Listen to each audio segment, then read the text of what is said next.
is that I think feminism is fundamentally a justice movement. There will not be any long-term sustainable peace or stability in Afghanistan unless all the factions, all the ethnic groups are represented. When big names talk, they talk to the BBC.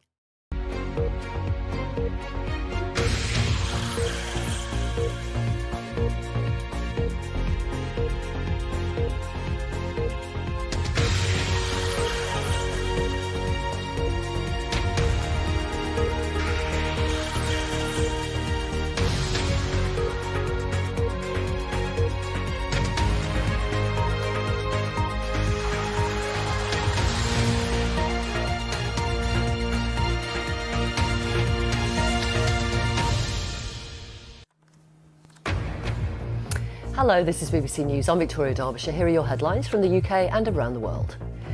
Emmanuel Macron is re-elected as French president. He promises to unite his country after defeating the anti-immigration candidate Marine Le Pen.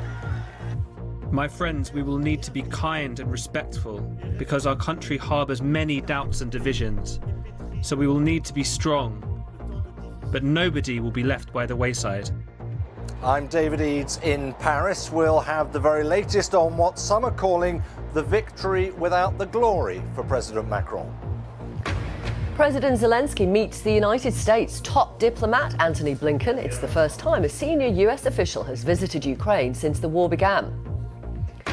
In the UK, Boris Johnson has told Labour's deputy leader he regards claims made about her in a newspaper as misogynistic. The paper said some Conservative MPs had suggested she tried to distract the Prime Minister by crossing and uncrossing her legs. Victims of sexual offences in England and Wales are facing the longest waits on record for their cases to go through court. It's been 1 year since a young man died after diving into the River Thames in London to save a woman who fell in. To mark this, one of his songs will be played on BBC Radio for the first time.